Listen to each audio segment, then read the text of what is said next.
पावसाळ्यात गरमागरम कुरकुरीत असे डाळवडे आणि त्यासोबत गरमागरम चहा. आहा, भन्नाट अशी रेसिपी आज आपण डाळवडेची बघणार आहोत. बाहेरून खुसखुशीत आणि आतून मऊसर असे डाळवडे. अगदी परफेक्ट अशी डाळवडेची रेसिपी. झटपट होणारे असे हे डाळवडे तुम्हीही नक्की करून बघा. चला मग आपण रेसिपीला सुरुवात करूयात. इथे मी 1.5 वाटी एवढी डाळ ही 5 ते 6 तास चांगली भिजत ठेवलेली होती. आता डाळ चांगली भिजलेली आहे. आता इथे आपल्याला एक कांदा, कोथिंबीर आणि हिरव्या मिरच्या घ्यायच्या आहेत. आता ही भिजलेली डाळ आपल्याला मिक्सरमध्ये पाणी पूर्ण निथळून घ्यायचं आहे व मिक्सरच्या भांड्यात टाकून ही डाळ चांगली वाटून घ्यायची आहे. एकदम बारीक पेस्ट ही आपल्याला ही डाळची करायची नाही. तशी मी साईडला थोडीशी डाळ काढून ठेवलेली आहे. अख्खी डाळ ही डाळवड्यात करताना छान लागते, त्यासाठी साईडला थोडीशी अख्खी डाळ काढून ठेवलेली आहे. आता ही डाळीत आपल्याला थोडासा अद्रकचा तुकडा, आपण ज्या हिरव्या मिरच्या घेतलेल्या होत्या 3-4 त्या हिरव्या मिरच्या, कढीपत्त्याची पानं. आता हे सगळं आपल्याला मिक्सरमधनं वाटून घ्यायचं आहे. तर बंद चालू करून मी ही डाळ वाटून घेणार आहे. आता अख्खी डाळ थोडीशी राहिली तरीही काय हरकत नाही, एकदम बारीक पेस्ट करू नका. ओबडधोबड डाळ इथं आपल्याला वाटून घ्यायची आहे. अशा प्रकारे मी ही सगळी डाळ मिक्सरच्या भांड्यात वाटून घेतलेली आहे. तर मस्त इथे डाळ वाटून झालेली आहे. आणि जी मी थोडी साईडला डाळ काढून ठेवलेली होती ती ही डाळ यामध्ये मिक्स करणार आहे. आता यामध्ये हिरवीगार अशी कोथिंबीर भरपूर अशी बारीक चिरून आपल्याला टाकायची आहे. आणि जो कांदा आपण चिरलेला होता मीडियम साईजचा बारीक असा कांदा इथे चिरून टाकायचा आहे. आता आपल्याला ही डाळ खुसखुशीत अशी होण्यासाठी यामध्ये आपल्याला 2-3 चमचे इथे तांदळाचे पीठ वापरायचे आहे.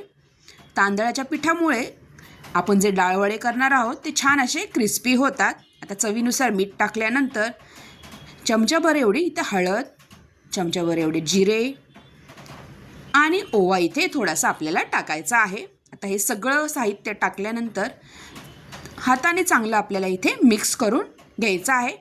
परफेक्ट इथे डाळवड्याचे मिश्रण आपले रेडी होते.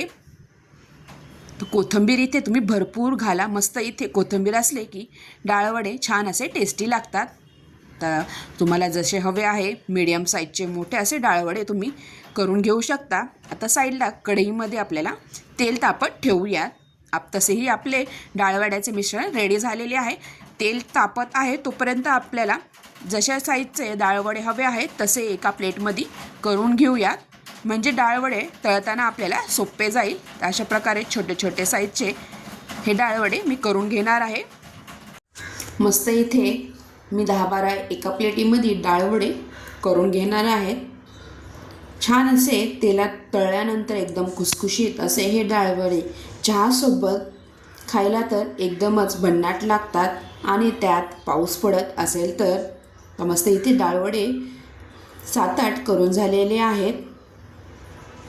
आता आपण तळायला घेऊयात. तेलही इथे गरम झालेले आहे. छान इथं गरम करून घ्यायचं आहे. तेल चांगलं तापलं की त्यामध्ये आपल्याला एक एक करून इथे डाळवडे टाकायचे आहेत. त्या एक एक करून मी तेलामध्ये ही डाळवडे सोडणार आहे. एकदम कडकही तेल नको, जेणेकरून लगेच जळतील. मीडियम अशा फ्लेमवर आपल्याला हे डाळवडे चांगले तळून घ्यायचे आहेत. चांगला इथे सोनेरी ब्राऊन कलर होतोपर्यंत आपल्याला हे डाळवडे तळून घ्यायचे आहेत. तुम्ही बघू शकता मस्त इथे चण्याची डाळ अख्खीही दिसते. ते चण्याची डाळ अख्खी असल्यामुळे छान असं खायला लागते. त्यामुळे थोडीशी साईडला काढून ठेवायची. मस्त इथे आपले डाळवडे तळले गेलेले आहेत, तुम्ही बघू शकता. आता अशाच प्रकारे हे डाळवडे तळलेले आपल्याला एका प्लेटीमध्ये काढून घ्यायचे आहेत. छान इथे गोल्डन कलर आलेला आहे डाळवड्यांना. परफेक्ट इथे तळले गेलेले आहेत. तर टिश्यू पेपरवर मी हे डाळवडे काढून घेणार आहे. अजिबात तेलकट वगैरे अजिबात होत नाही हे डाळवडे. तर अशाच प्रकारे बाकीचे पण वडे आपल्याला तळून घ्यायचे आहेत. मस्त इथे गरमागरम डाळवडे तुम्ही एखादी चटणीसोबत, खोबऱ्याची चटणीसोबत किंवा सॉससोबतही खाऊ शकता, किंवा चहासोबत गरमागरम नुसते हे तोंडी लावायला चहासोबत मस्त लागतात डाळवडे. तर बाकीचेही थोडे थोडे करून मी इथे डाळवडे तळून घेतलेले आहेत. मस्त इथे आपले गरमागरम डाळवडे रेडी झालेले आहेत. तुम्हाला ही रेसिपी कशी वाटली डाळवड्याची नक्की कमेंटद्वारा कळवा. व तुम्ही व्हिडिओ बघत असाल तर व्हिडिओला लाईक नक्की करत जा. तुमच्या लाईकमुळे कमेंटमुळे प्रोत्साहन मिळते अजून व्हिडिओ बनवायला. आणि तुम्हीही अशा प्रकारे डाळवडे नक्की करून बघा. तर हे डाळवडे थोडे थोडे करून मी सगळे इथे डाळवडे करून घेतलेले आहेत. आणि तुम्ही माझ्या यूट्यूब चॅनलवर नवीन असाल तर चॅनलला सबस्क्राईब करायला विसरू नका आणि बेल आयकॉनवर क्लिक करा, जेणेकरून तुम्हाला माझ्या चॅनलवरचे नोटिफिकेशन येत राहील. तुम्हाला नवीन नवीन रेसिपीज माझ्या चॅनलवर बघायला भेटतील. मस्त इथे गरमागरम आपले डाळवडे रेडी झालेले आहेत. मी इथे खोबऱ्याची चटणी केलेली आहे. ह्या डाळवड्याबरोबर तुम्ही नुसते सॉससोबतही खाऊ शकता. मस्त टेस्टी असे लागतात. चला मग आपण प्लेटिंग करायला घेऊयात. गरमागरम डाळवडे रेडी तर झालेले आहेत. आता चटणीसोबत एका प्लेटीमध्ये चटणीसोबत हे डाळवडे आपण सर्व करूयात.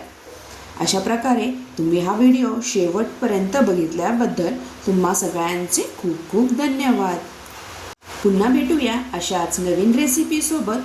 तोपर्यंत तुम्हा सगळ्यांना बाय बाय. थँक्यू.